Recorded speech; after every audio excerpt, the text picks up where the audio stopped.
வணக்கம், வாழ்க வளமுடன். நான் திருக்குமார் இனோவல் ஆர்கிடெக்ட்லேருந்து பேசுகிறேங்க. இந்த மார்க்கெட்டினுடைய வீழ்ச்சி இல்லை அதனுடைய சிறிய வளர்ச்சி இது சம்மந்தமாக இந்த டைமில் வந்து ஒரு 3 விதமான கால்ஸ் வந்து வர்றதை நான் பார்க்குறேன். எனக்கு வருது. ஒன்று என்னன்னு பார்த்தீங்கன்னு சொன்னால், மார்க்கெட் ஏற்கனவே இருந்ததோட சரிவில் இருக்குது, அல்லது எனக்கு காமிச்ச ப்ராஃபிட்டோட இப்போ கம்மியாக காமிக்குது அப்படிங்கிறது ஒன்று. அல்லது ரீசெண்டாக இன்வெஸ்ட் பண்ணுவாங்க புது இன்வெஸ்டர்ஸ் வந்து கடந்த 1 மாதம் 1.5 மாதத்துக்கு முன்னாடி போட்டவங்களுக்கு மைனஸில் வருது அப்படிங்கிறது ஒன்று. இன்னும் சில பேர் வந்து இப்போ சீப்பாக இருக்கிறது ஒரு சில தகவல் வருது, அல்லது நம்மளே கூட நம்ம இன்வெஸ்டர்ஸ்க்கு இன்ஃபார்ம் பண்ணியிருந்தோம். நான் இதுலேயே இன்வெஸ்ட் பண்ணலாமா அல்லது புதுசு இன்வெஸ்ட் பண்ணலாமா, நான் இவ்வளோ பண்ணலான் இருக்கேன், அல்லது எவ்வளோ பண்ணால் பெட்டராக இருக்கும் அப்படின்னு சொல்லி அப்படி ஒரு மாதிரியான கால்ஸ் வருது. இன்னொன்று வந்து இதுவே இதானா நம்ம கொஞ்சம் வெயிட் பண்ணலாமா இன்வெஸ்ட் பண்ணுறதுக்கு அப்படின்ட்டு.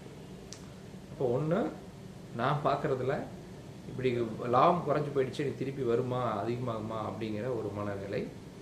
இன்னொன்று என்னது, நான் இப்போ தான் போட்டேன் ஆனால் இப்போவே மைனஸில் காமிக்குது அப்படிங்கிறது ஒன்று. அதுக்கு அடுத்த கட்டம் பார்த்தீங்கன்னா, இப்போ ஒரு 10% வரைக்கும் இறங்கியிருக்கு, மார்க்கெட் இறங்கியிருக்கு அப்படின்னா இப்போ நம்ம இன்வெஸ்ட் பண்ணுறது ரைட்டாக இருக்குமா அப்படின்னு. இன்னும் சில பேர் நான் இன்வெஸ்ட் பண்ணுறதுக்கு தயாராக இருக்கிறேன், பட் இன்னும் கூட கீழே போகுமா, அதுக்காக நான் வெயிட் பண்ணுறேன் அப்படிங்கிறது ஒரு கால்ஸ்.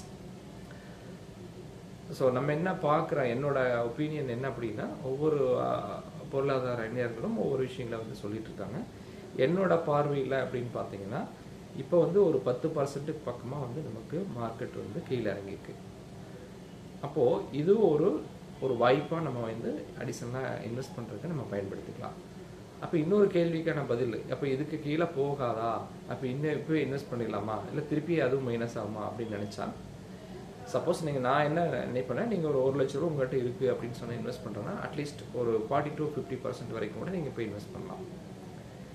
ஏன் அப்படி சொல்கிறேன்னா, ஒருவேளை இதுலேருந்து மார்க்கெட் வந்து அதிகமாக போயிடுச்சுன்னு வைங்களேன். சப்போஸ் இன்றைக்கே பார்த்தீங்கன்னா ஒரு 550 பாயிண்ட்ஸ் வந்து அதிகமாக இருக்குது நிஃப்டியில்.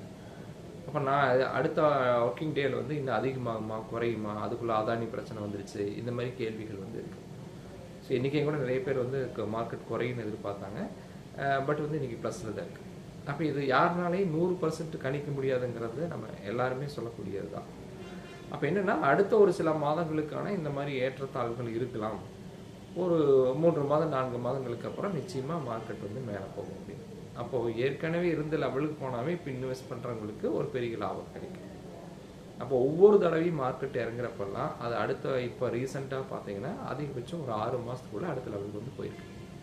அப்போ இன்றைக்கி இன்வெஸ்ட் பண்ணுறவங்களுக்கு, அல்லது யாரெல்லாம் ஏற்கனவே பண்ணிக்கிறீங்க அதே ஃபண்ட்லேயோ அல்லது இன்னும் எந்த கேட்டகரியிலும் உங்களோட ஃபினான்ஷியல் அட்வைசர் வந்து நம்ம கேட்குற மூலிமா, கேட்டு பண்ணுறது மூலிமா அடுத்த லெவல் போக முடியும்.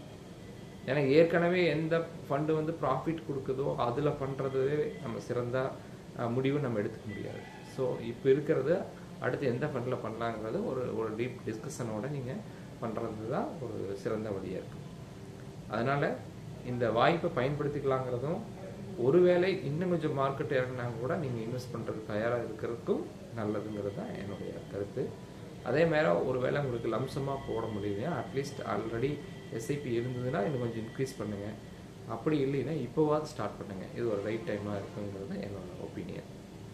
அதனால் வெயிட் பண்ணுறது வந்து கண்டிப்பாக வெயிட் பண்ணலாம், பட் எல்லாமே நீங்கள் எல்லா போர்ஷனுக்குமே நீங்கள் வெயிட் பண்ணுங்க. ஏன்னா திருப்பி மார்க்கெட் அப்படியே போயிடுச்சுன்னு இந்த வாய்ப்பு நம்ம விட்டுட்டோம் அப்படிங்கிற ஒரு ஃபீலிங் வந்து இருக்குது. பட் ஃபீலிங் மட்டும் இல்லை, அதுக்கான லாபத்தை நம்ம இழந்துருவோம். ஒருவேளை எல்லாமே பண்ணுறப்ப நாங்கள் வந்து சில வழிகளை சொல்கிறோம். எஸ்டிபிலிங்கோட கொஞ்சம் பேருக்கு வந்து பண்ணி கொடுத்துட்ருக்குறோம். அல்லது ஏற்கனவே டிஃப்ரெண்ட் இருக்குதுன்னா அது கொஞ்சம் நம்ம வந்து கன்வெர்ட் பண்ணுறோம். இந்த மாதிரி இருக்குது.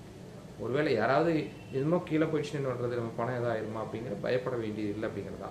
ஒருவேளை உங்களுக்கு உண்மையாலுமே ஒரு தேவை இருக்குதுன்னா கூட அட்லீஸ்ட் மார்க்கெட் மேலே வர வரைக்கும் அடுத்த வரைக்காவது நீங்கள் வெயிட் பண்ணி எடுத்தீங்கன்னா, இவ்வளோ நாள் நீங்கள் வந்து இருந்து என்ன லாபம் பார்த்தீங்களோ அது வந்து இப்போ குறைஞ்ச மாதிரி இருக்கும். அடுத்த மார்க்கெட் மேலே வரும்போது இன்னும் கொஞ்சம் லாபம் வந்து அதிகமாக இருக்கும்.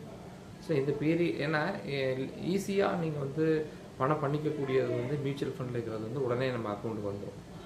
அந்த ஒரு காரணத்துக்காகவே இந்த டைமில் பணம் எடுக்கிறத நீங்கள் அவாய்ட் பண்ணுங்கள். ஏன்னா நம்ம ஒவ்வொரு தடவையும் நம்ம சொல்கிறது என்ன, மியூச்சுவல் ஃபண்ட் வந்து ஒரு ட்ரேடிங் இல்லை, இது ஒரு லாங் டைம் இன்வெஸ்ட்மெண்ட்டு. அதே மாதிரி என்ன மார்க்கெட் ரிஸ்க்குன்னா, ஒருவேளை மார்க்கெட் கீழே அப்போ உங்களோட வேல்யூ கம்மியாக இருக்குது, யூனிட் அப்படியே தான் இருக்கும், உங்களோட வேல்யூ கம்மியாக இருக்குது. அந்த சமயத்தில் நீங்கள் தாக்கு பிடிக்கக்கூடிய சக்தி வந்து உங்களுக்கு இருக்கணும். அப்போ தான் நம்ம வந்து ஈக்விட்டியில் பண்ணணும்னு சொல்லி தான் நிறையா கஸ்டமர்ஸ்க்கு நம்ம சொல்லியிருக்கோம். ஸோ இப்போ சொல்கிறதும் அதுதான், ஒரு வேளை உங்களுக்கு இருக்குன்னா மேனேஜ் பண்ணுறதுக்கு முயற்சி பண்ணுங்கள் ஈக்விட்டிலே ஃபுல்லாக இருந்ததுன்னா. ஏன்னா நம்ம வளர்ச்சி ஆகும்போது என்ன நினைக்கிறோம், கம்மியாக்கிற டெப்ட் பண்ணும்போது என்னங்க இதில் இவ்வளோ கம்மியாக்குது அப்படின்னு சொல்கிறோம். இப்போ மைனஸில் பார்க்கும்போது என்னன்னு நினைக்கிறோன்னா கம்முன்னு அதுலேயே இருந்திருக்கலாம்னு நினைக்கிறோம். இது இயல்பு தான்.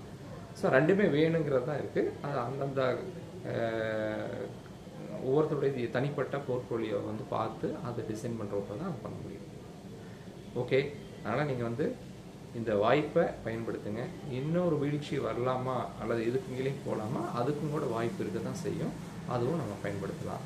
இல்லை ஒரு வேளை மார்க்கெட் மேலே போனாலும் இந்த பெனிஃபிட் அடைஞ்சதுக்கான வாய்ப்பு இருக்குது. நன்றி.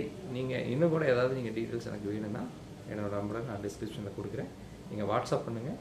நான் தேவைப்பட்டேன்னா நம்ம அதை பற்றி நம்ம டிஸ்கஸ் பண்ணலாம். நன்றி. வாழ்க வளமுடன்.